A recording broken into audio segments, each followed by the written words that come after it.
One spirit working together. ഒരാത്മാവിൽ നാം പ്രവർത്തിക്കുന്നു. One spirit. 2 സ്പിരിറ്റ് വരുമ്പോഴാണ് കലക്കം. ഒറ്റ സ്പിരിറ്റ്. എത്ര പേർ, 2 പേർ ഒരുമിച്ചായാൽ ഒരുമനപ്പെട്ടാൽ 1 സ്പിരിറ്റ്. 5 പേർ ഒന്നിച്ചിരുന്ന് ഒരുമനപ്പെട്ടാൽ 1 സ്പിരിറ്റ്. 10 പേർ ഒന്നിച്ചിരുന്നാൽ 10 പേരും കൂടെ ഒന്നിച്ചാൽ 1 സ്പിരിറ്റ്. അതൊരു വലിയ ഉന്നതമായൊരു പദവിയാണ്. അതുകൊണ്ടാണ് 2 അതിൽ കൂടുതൽ പേർ എവിടെ എൻ്റെ നാമത്തിൽ കൂടുന്നു അവരുടെ മധ്യേ ഞാനുണ്ട്. 2 പേര് ഒരു കാര്യം എസ് എന്ന് പറഞ്ഞാൽ അത് സ്ഥിരപ്പെടുത്തും. അപ്പോൾ ക്രിമിനൽ കേസിലൊക്കെ ഒരാളെ കൊന്നു എന്ന് 2 പേര് പറഞ്ഞാൽ അയാളെ കൊലയ്ക്ക് ഹാങ് ചെയ്യാം. അപ്പോൾ 2 പേരുടെ അഭിപ്രായം ഒന്നാകുന്നതാണ് ഇവിടെ. അത് ആത്മാവിലല്ല എങ്കിൽ നുണ പറഞ്ഞും ചിലർ ഒന്നിച്ചു കൂടും. അത് വളരെ ഡേഞ്ചറസ് ആണ്. 10 കൽപ്പനയിൽ 1 പറയുന്നതുണ്ട്, നിൻ്റെ അയൽക്കാരനെതിരായിട്ട് നീ ഒരിക്കലും കള്ളസാക്ഷ്യം പറയരുത്. കള്ളസാക്ഷ്യം എന്ന് പറയുന്നത് വളരെ വലിയ ഒരു വിപത്തുള്ള ഒരു നിബന്ധനയായിട്ടാണ് കർത്താവിന് ഒട്ടും ദൈവത്തിന് സഹിക്കാൻ വയ്യാത്ത ഒരു പാപമായിട്ടാണ് കാണുന്നത്. നമ്മളതൊക്കെ ഒരാളെക്കുറിച്ച് ദൂഷ്യം പറയുമ്പോഴേ വേറൊരാൾ അതിന് ഏസ് പറയുമ്പോഴൊക്കെ നമ്മൾ ശ്രദ്ധിക്കണം. ഞാൻ പല ബുദ്ധിമാന്മാരെ കണ്ടിട്ടുണ്ട്, നല്ല കഴിവുള്ളവർ. അവരൊരാളുടെ കുറ്റം പറയുമ്പോഴേ ഞാനത് ശ്രദ്ധിക്കുക അവരെങ്ങനെയാണ് അത് ഉൾക്കൊള്ളുന്നതെന്ന്. അവർ കേട്ടിട്ടുണ്ടോയെന്ന് എനിക്കറിയാം, പക്ഷേ ഒരാളുടെ കുറ്റം ഇങ്ങനെ പറയുന്നുണ്ടെങ്കിൽ ആ പുള്ളി തിരിച്ചു ചോദിക്കും, അങ്ങനെയാണോ, നേരാണോ, അത് ഞാൻ കേട്ടെന്നോ ഒന്നും പറയൂല, അങ്ങനെയാണോ, അതാണോ എന്നൊരു ചോദ്യം ചോദിച്ചാൽ അത് മാറുന്നതാണ്. ഒരിക്കലും ഒരാളുടെ കുറ്റം പറയുന്നതിന് നമ്മൾ കൂട്ടുനിൽക്കുകയല്ലേ. ബലഹീനതകൾ മനുഷ്യനുണ്ട്. ഈ പറയുന്നത് നമുക്കില്ലേ ബലഹീനത. ഇതൊക്കെ പറയുന്ന സ്വഭാവം മാറണമെങ്കിൽ പരിശുദ്ധാത്മാവ് വരണം. Spirit of consideration and love. അതായത് നമ്മുടെ മറ്റുള്ളവരുടെ ബലഹീനത പറഞ്ഞ് ഞാൻ വിധിച്ചുകൊണ്ടേയിരിക്കുന്നു. എനിക്ക് ചില വ്യക്തികളുടെ മുഖം ഇങ്ങനെ എൻ്റെ മുമ്പിലോട്ട് വരും. ചിലരെ കാണുമ്പോഴേ ഞാൻ പറയാം, ഒരു വാ തുറന്നു. എനിക്ക് അറിയാവുന്ന ഒരു വ്യക്തിയുണ്ട്, അദ്ദേഹം മരിച്ചുപോയി. അദ്ദേഹം പണ്ടൊക്കെ ഞാൻ കാറിലൊക്കെ ഇരിക്കുമ്പോൾ പുള്ളിയെ കാണാമെങ്കിൽ ഞാൻ താഴോട്ട് ഇറങ്ങിയിരിക്കുമായിരുന്നു. അന്ന് ഇത്രയൊന്നും ബലമില്ല. കാരണം വാ തുറന്നാൽ എന്തെങ്കിലും കുറ്റം പുള്ളി പറയും.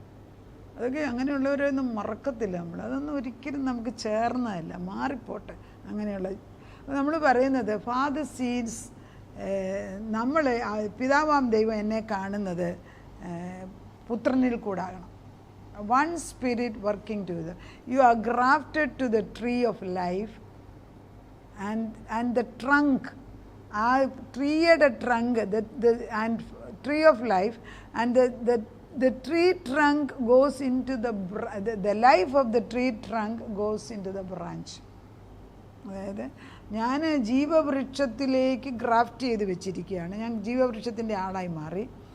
ഈ ട്രീയുടെ ട്രങ്ക് അല്ലെങ്കിൽ ആ വൃക്ഷത്തിൻ്റെ ആ വലിയ തടി, ആ നടുക്കത്തെ അതിൻ്റെ ആ സ്റ്റെമിക്കൂടാണ് അതിൻ്റെ ജീവൻ പലയിടത്തോട്ട് പോകേണ്ടത്. ഇതൊരു ജീവവൃക്ഷമായിട്ടാണ് വേദപുസ്തകം എഴുതിയിരിക്കുന്നത്. അങ്ങനെയാണ് ഡിപ്പിക്റ്റ് ചെയ്യുന്നത്. ഒരു സത്യത്തിൽ നമ്മൾ കുടുംബത്തിൻ്റെ ചരിത്രങ്ങളിലൊക്കെ ഫാമിലി ട്രീ എന്ന് പറയും. കുടുംബത്തിൻ്റെ ഒരു ട്രീ വരച്ചു വെക്കുന്നത് അങ്ങനെയാണ്. അപ്പോൾ ഇതൊരു ട്രീ ആയിട്ട് നമ്മൾ കാണുകയാണെങ്കിൽ ദൈവമാകുന്ന ജീവവൃക്ഷത്തിലേക്കും ആ വൃക്ഷത്തിൽ ഗ്രാഫ്റ്റ് ചെയ്ത നമ്മളിലേക്കും ജീവനല്ലേ സോയി, അതായത് നിത്യമായ ജീവൻ ഒഴുകിക്കൊണ്ടിരിക്കുന്ന വ്യക്തിയാണോ നമ്മൾ. അതാകണം ദിനം പ്രതി. ഇത് മരിച്ചു കഴിഞ്ഞിട്ടൊന്നും ചെയ്യാനുള്ള കാര്യമല്ല ഞാനീ പറഞ്ഞത്, ഇപ്പം ചെയ്യേണ്ട കാര്യമാണ്. അത് പാടല്ല, അത് സാധിക്കും. ഈ രോഗമുള്ളവരോടൊക്കെ ഞാൻ പറയും, ഒത്തിരി രോഗമുള്ള വ്യക്തികളൊക്കെ കാണുമ്പോഴേ, ഒന്നാമത് രോഗം എന്ന് പറയുന്നത് ദൈവത്തിന് ഇഷ്ടമുള്ള കാര്യമല്ല. നമ്മുടെ ജീവിത ശൈലി കൊണ്ടും പിന്നെ ലോകത്തിൻ്റെ ഈ നമ്മൾ ഉള്ള ഈ കണ്ടാമിനേഷൻ കൊണ്ടും രോഗം വരുന്നതാണ്. അത് പാപത്തിൻ്റെ ഇഫക്റ്റാണ്. പക്ഷേ ക്രിസ്തുവിലായവർക്ക് പരിശുദ്ധാത്മാവിൻ്റെ ശക്തി ഉണ്ടെങ്കിൽ രോഗം വരരുത്. അതാണ് അബ്സല്യൂട്ട് ട്രൂത്ത്. നമ്മളിൽ രോഗം വരേണ്ട ആവശ്യമില്ല.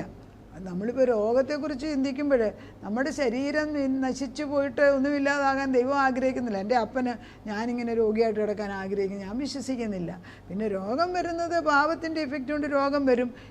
പിന്നെ പൊല്യൂഷൻ കൊണ്ട് വരും. കാരണം ഭൂമി മുഴുവനും ഞരങ്ങുക എന്ന് പറയുന്നു. അത് പാപത്തെ കൊണ്ട് ഭൂമിയിലുള്ള വെള്ളം ശുദ്ധമല്ല, നമ്മൾ ഭക്ഷണം കഴിക്കുന്നത് ശരിയല്ല, ചെടിക്കകത്ത് വൃക്ഷത്തിനകത്ത് ഇലയിൽ ഫ്രൂട്ടിൽ എല്ലാത്തിലും പോയിസണുണ്ട്.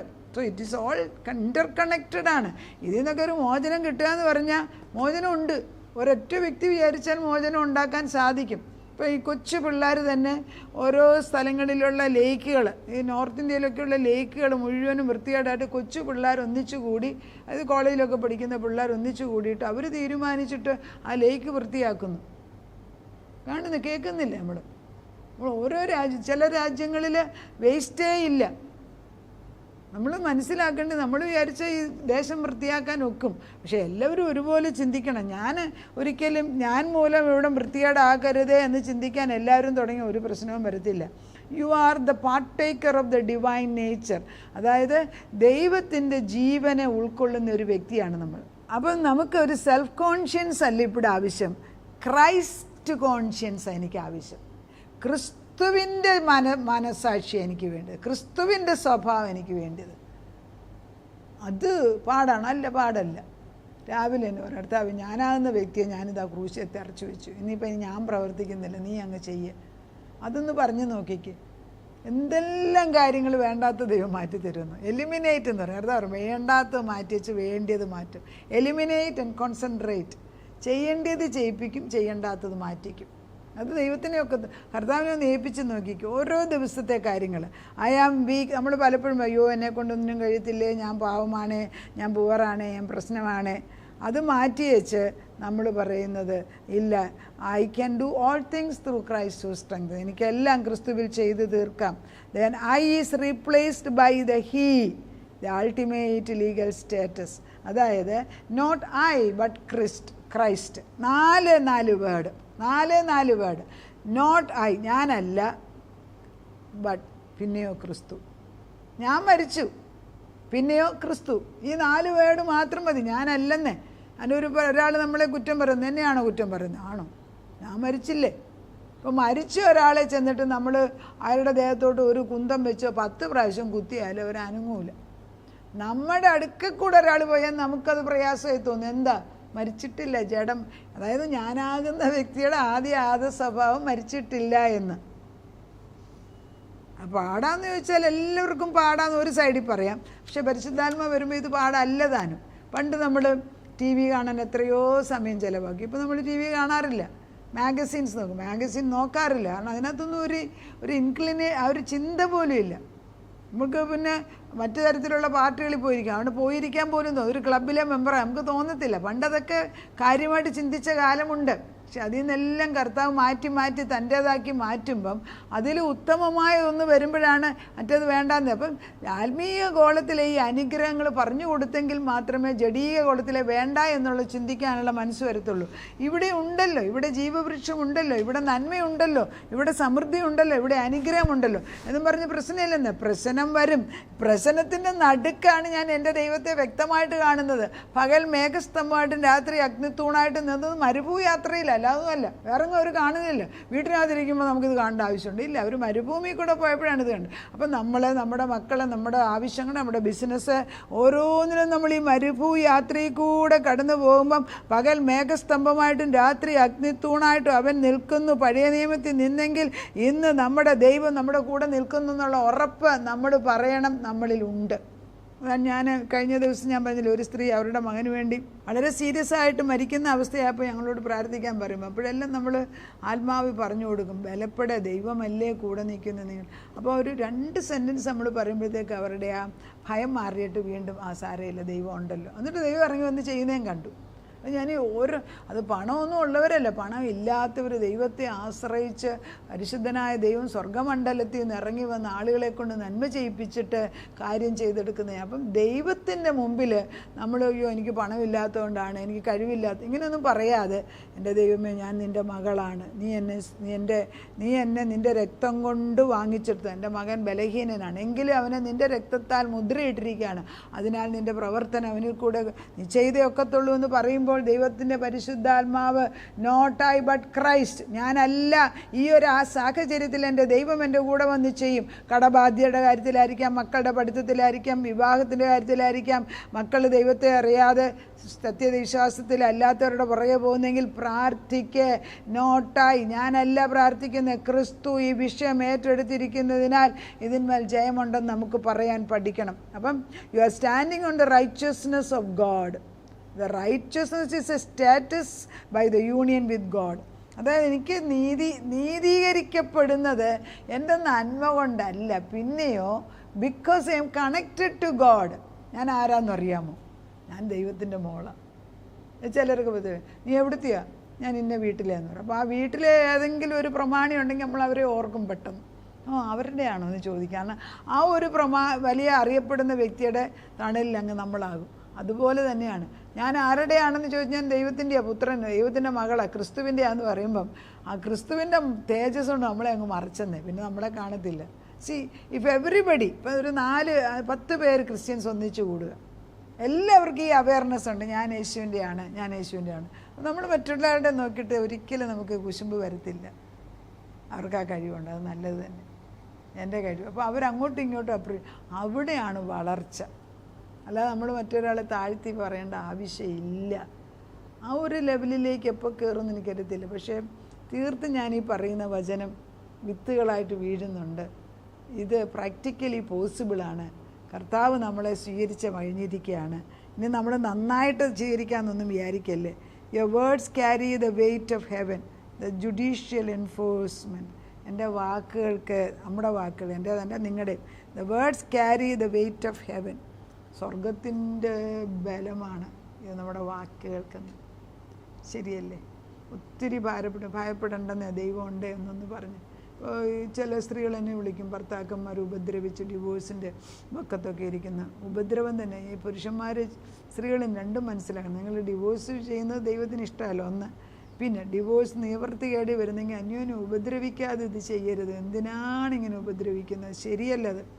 നമ്മൾ കഴിവത് സ്നേഹത്തോടെ കഴിയണം. ശരിയായിരിക്കും നമ്മൾ ഉദ്ദേശിച്ച എക്സ്പെക്റ്റേഷൻ വരുന്നത്, ബട്ട് പ്ലീസ് മറ്റുള്ളവരെ ചെളി വാരി എറിഞ്ഞിട്ട് ചെയ്യാതെ. സിക്നെസ്, നമ്മൾ രോഗങ്ങൾ നമ്മുടെ ശരീരത്തിൽ തൊടാനൊക്കത്തില്ല. പരിശുദ്ധാത്മ പറയണം നമ്മൾ. ഡിവോഴ്സ് നമ്മുടെ കുടുംബങ്ങളിൽ വേണ്ട. നമ്മൾ ഫേസിർക്കെതിൽ 2:6 പറയുന്ന പോലെ move from cross, move to the throne. We are seated together and we are occupying victory. അതായത് ഈ കുരിശിൻ്റെ പദവിയും നമ്മൾ ഇനിയും ഇപ്പോൾ ഉയർപ്പിലോട്ട് വരികയാണ്. നമ്മൾ we should move from the cross to the throne. സ്വർഗത്തിൻ്റെ മണ്ഡലത്തിലേക്ക് കയറണം. അതായത് നമുക്ക് തലയിൽ കിരീടം, ജീവകിരീടം വെച്ചവരാണ്. അത് മരിച്ചു കഴിഞ്ഞിട്ട് വെക്കാനൊന്നും അല്ല ദൈവം ആഗ്രഹിക്കുന്നത്. എനിക്ക് നിത്യജീവനുണ്ടോയെന്ന് എനിക്കിപ്പോൾ അറിയാം. അതാണെങ്കിൽ നിത്യജീവൻ തുടങ്ങിക്കഴിഞ്ഞ് നമ്മുടേത്. പിന്നെ നമ്മൾ പണിയുന്ന എല്ലാം ഇഷ്ടിക കൊണ്ട് സ്വർഗത്തിൽ വീട് പണിയുകയാണ് നമ്മൾ. ആ നന്മപ്രവൃത്തി അത് ക്രിസ്തുവിനോട് ചേർന്ന് നിന്ന് ചെയ്യുന്നത്. അപ്പോൾ ഇതൊരു ഈ ലോക ജീവിതം ആ കണ്ണുകൊണ്ട് കാണാമെങ്കിൽ സ്വർഗമണ്ഡലത്തിൽ വലിയ ഒരു സമ്പത്തായിട്ട് നമ്മൾ മാറുന്നുണ്ട്. ഇവിടെയും അത് അവിടെയും അത്. സ്റ്റിഫാനോസ് മരിച്ചു. കാലത്ത് ദൈവത്തെക്കുറിച്ച് പറഞ്ഞ് ആരെയാണെന്ന് അവരെ കൊല്ലുകയാണ്. കല്ലെറിഞ്ഞ് കൊല്ലുന്ന സമയത്തും സ്റ്റീഫനെ വിചാരിച്ചോളം യേശുവിനെ കണ്ടിട്ടാണ് മരിക്കുന്നത്. ആ സ്റ്റീഫനെ കുറിച്ച് ഇന്ന് നമ്മൾ ചിന്തിക്കുന്ന അദ്ദേഹത്തിൻ്റെ ദൈവത്തോടുള്ള അറ്റാച്ച്മെൻറ്റ് അല്ല, വേറൊന്നും നമ്മൾ ഓർക്കുന്നില്ല. That's exactly what I am trying to tell. എന്തെങ്കിലും ചെറുതോ വലുതോ നമ്മൾ ചെയ്യുന്നത് ക്രിസ്തുവിൽ ഉറച്ചു നിന്ന് ചെയ്യാൻ പ്രതിഫലമുണ്ട്. ക്രിസ്തുവിൻ്റെ അത് തരും, അപ്പച്ചൻ തരും. ഉറച്ചു നിൽക്കാം. നമുക്ക് എല്ലാ തോൽവിയും ക്രൂശിലേക്ക് ഇറക്കി വെക്കാം. ഞങ്ങളെ തന്നെ ചെറുതായിട്ട് കാണുന്നതും ക്രൂശിലേക്ക് ഇറക്കി വെക്കുന്നു. പകരം ക്രിസ്തു നേടിത്തന്ന നന്മകളിൽ ഒരു ഐഡൻറ്റിറ്റി സ്വാപ്പ് ആവശ്യമുണ്ട്. നീ എന്തെല്ലാം നേടി, എൻ്റെ അപ്പനാണ്, അബ്ബാപിതാവേ എന്ന് വിളിക്കുന്ന പുത്രത്വത്തിൻ്റെ അവകാശം. അപ്പോൾ അപ്പനുള്ള ഗുണങ്ങളെല്ലാം ഇപ്പം തൊട്ട് ഞങ്ങളിലേക്ക് പകരണം. ഈ ഒരു DNA മാറി, പിന്നെ പാസ്പോർട്ട് മാറി, നമ്മുടെ ഐഡൻറ്റിറ്റി മാറി, എല്ലാം മാറിയിരിക്കുക. ഈ മാറിയ സ്ഥിതിക്ക് ഇനി ദൈവത്തിൻ്റെ സ്വർഗമണ്ഡലത്തിലെ അനുഗ്രഹങ്ങൾ ഈ ലോകത്തിൽ അനുഭവിക്കാൻ ഞങ്ങളുടെ ഉൾക്കണ്ണൊന്ന് തുറപ്പിക്കണം. കർത്താവെ, നീ സ്നേഹിച്ച് കഴിഞ്ഞാൽ നീ ഓരോ ഭവനങ്ങളിൽ ലാസറസിൻ്റെ വീട്ടിൽ കടന്നു വന്ന പോലെ നീ ഇറങ്ങി വരും. അത് നിൻ്റെ വിശ്വസ്തതയാണ്. നമ്മൾ ഏത് സ്റ്റേജിലാണെങ്കിലും അവിടെ ഇറങ്ങി വന്ന് ഓരോ ആവശ്യങ്ങൾക്കും നീ മതിയാകുന്നവൻ. വേറൊരു നാമം ഇല്ല അപ്പച്ച. സകല മുഴങ്കാലും നിൻ്റെ മുമ്പിൽ മടങ്ങും. ഈ നാമം, കർത്താവിൻ്റെ വിശുദ്ധ നാമം ഭൂമിയിൽ നിലനിൽക്കാൻ ഞങ്ങൾ പ്രാർത്ഥിക്കുക അപ്പച്ച. ദൈവത്തെ അറിയുന്ന തലമുറകൾ ഭൂമിയിൽ ഉണ്ടാകട്ടെ. ഞങ്ങളുടെ തലമുറകളെല്ലാം ദൈവത്തെ അറിയട്ടെ. ഞങ്ങളുടെ ഭർത്താക്കന്മാരും ഭാര്യമാരും യേശുവിൽ ഉറച്ച വിശ്വാസമുള്ളവരായി മാറട്ടെ. നമ്മൾ അന്യോന്യം ഒരാൾ മറ്റുള്ളവരെ കുറ്റം പറയാതെ ദൈവം ചെയ്ത നന്മകളെ പറഞ്ഞ് പറഞ്ഞ് പറഞ്ഞ് അത് നമ്മുടേതാക്കിയെടുക്കാൻ തക്കവണ്ണം ഒരു കൃപ തരണമേ. അതാ നീ ചെയ്ത നന്മകൾ പറഞ്ഞാലും എഴുതിയാലും തീരത്തില്ലെന്ന് യോഹന്നാൻ പറയുന്നു. കർത്താവിൻ്റെ പരിശുദ്ധാത്മാവിൽ നിറഞ്ഞു നിന്ന് കർത്താവ് പത്മോസ് ദ്വീപിൽ വരാൻ പോകുന്നതിനെക്കുറിച്ച് ചിലരൊക്കെ പറയുന്നു യോഹന്നാൻ ഇപ്പോഴും ജീവിച്ചിരിപ്പുണ്ടെന്ന്. ജീവിച്ചാലും ഇല്ലെങ്കിലും നമുക്കെന്ത് കാര്യം യേശു ചോദിക്കുകയും ചെയ്യുന്നുണ്ട്. എന്തെങ്കിലും ആട്ട് കർത്താവേ, നിൻ്റെ പരിശുദ്ധാത്മാവ് ഒരാളെ ജീവിപ്പിച്ചാൽ ജീവിപ്പിച്ചതാണ്. നമ്മൾ ആത്മാവിലായി കഴിഞ്ഞാൽ ഈ ലോകമാണോ സ്വർഗലോകമാണോ എന്ന് അറിയത്തില്ല. പക്ഷെ ഭൂമിയിൽ ഒരു സ്വർഗമുണ്ടെങ്കിൽ അത് പരിശുദ്ധാത്മാവുള്ളിടത്താണ്.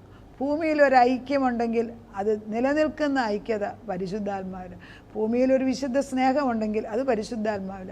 ആ പരിശുദ്ധാത്മാവ് നിത്യമായ ജീവനായിട്ട് ഞങ്ങളുടെ കൂടെ നിൽക്കുമ്പം എന്നെ വേദനിപ്പിക്കുന്ന ഒന്നും ചെയ്യാൻ ഞങ്ങളെ അനുവദിക്കരുത്. അങ്ങനെ ഒരു അവസരം ഉണ്ടാകുകയും ചെയ്യില്ല. അത് ഞങ്ങളെ പ്രൊട്ടക്റ്റ് ചെയ്തായിട്ട് പ്രാർത്ഥന കേട്ട് പരീക്ഷയിൽ അകപ്പെടുത്താതെ ഞങ്ങളെ സൂക്ഷിക്കണമേ. നിത്യമായ ദൈവത്തിൻ്റെ ചിറകിൻ്റെ കീഴിൽ ജീവിപ്പാൻ ഞങ്ങളെ അനുവദിച്ചാട്ട്. സകലത് യേശു ക്രിസ്തുവിൻ്റെ പൊന്നുനാമത്തിൽ തന്നെ. ആമേൻ.